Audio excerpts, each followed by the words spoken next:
Let's discuss repairing the fuel injector control module on this 6-liter Ford Powerstroke diesel engine.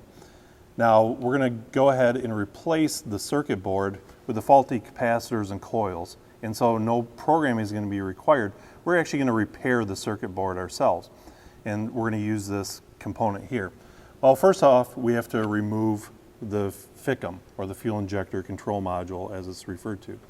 So that's mounted down here underneath this bottle. Now in the gasoline world, we might refer to this as an overflow bottle. In the diesel world, it's called a degas bottle or a degas bottle. Whatever you want to call it, it's still got to get out of the way. So there's a couple hose clamps we'll pull out of the way here. There's 2 bolts securing it, and there's another hose underneath. Those are going to be removed, and it gives us great access to the FICM itself. Now there's just 4 bolts holding the FICM in place and 3 large connectors underneath it. Those connectors could be a little difficult to get at, but you'll pinch them and pull them down, and the FICM is ready to come out. Well, now that we've got the FICM out of the truck, one of the first things we're going to do is on the top side here, remove this little cover. Now I'm just going to simply remove these 2 screws using a T20 Torx driver. And once we get these screws out, we're going to look underneath the cover for a couple more screws.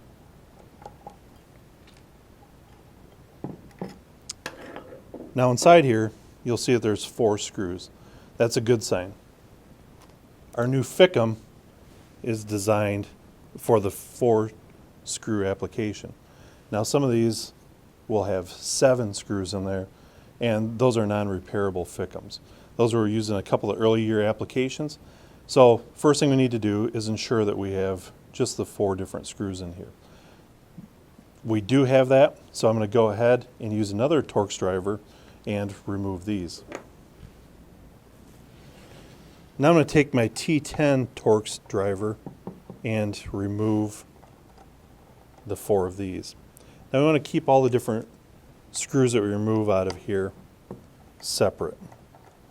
A lot of them will be different size, so we'll keep these 4 separate from the 2 that we removed from that first cover.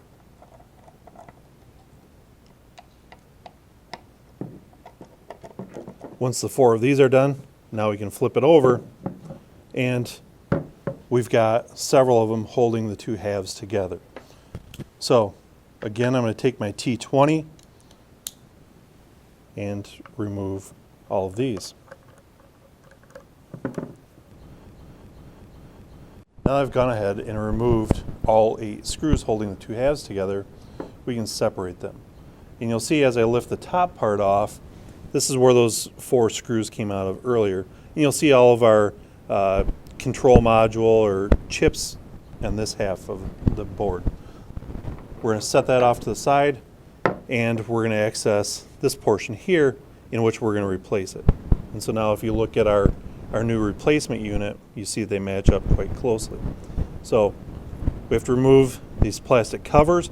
We're going to gain access to a couple screws down holding the board to the case half, and we'll be ready to swap the units out. So again, we'll take our Torx driver and start by removing these plastic covers. Well, now that we've got the plastic covers off here, we have to go ahead and remove the screws holding the board to the shell. And so there's 7 different ones here. You'll see some of them are pretty much in the wide open. A couple of them might be covered in epoxy back here. So you might have to use a little screwdriver or something to get to them. But we can go ahead with our T20 and remove all of these screws now, and we should be able to lift the board off of the shell. Now I've gone ahead and removed all the screws that hold it in place. We might have to pull on a little bit because some of this epoxy is still going to be held to the side of the case there. So we've now removed our old board, and we're ready to install our new one. Now you notice that there's a couple pads in here which help insulate it from this aluminum cover.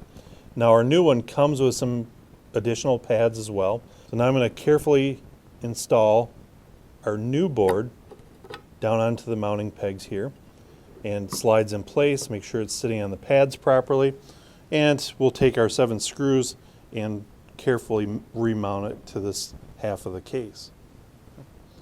Now we've got our board securely mounted to the half shell or the case of the FICM, we've got to go ahead and reinstall our plastic cover. So I'm going to take the screws that we removed previously and install these plastic covers.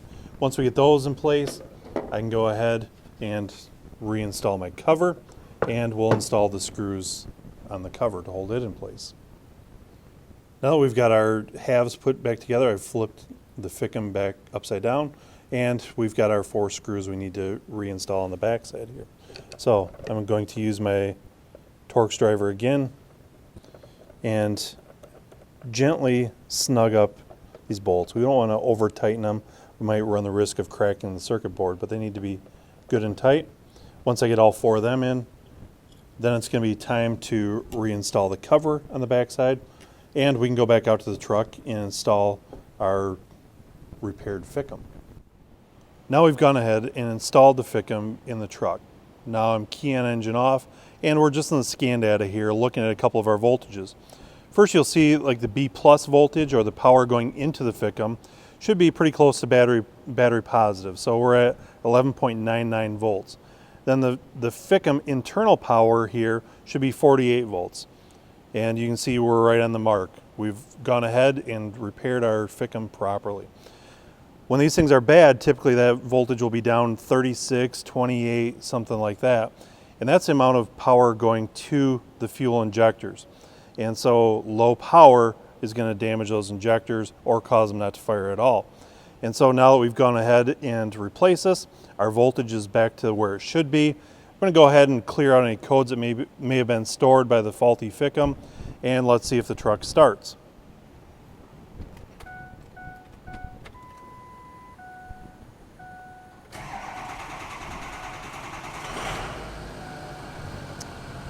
There, our truck starts and runs. Our battery voltage is still there. Our charging system voltage is now starting to come up. I'd say we've done a good job here. Now you've just seen how to repair a FICM on a 6-liter Powerstroke.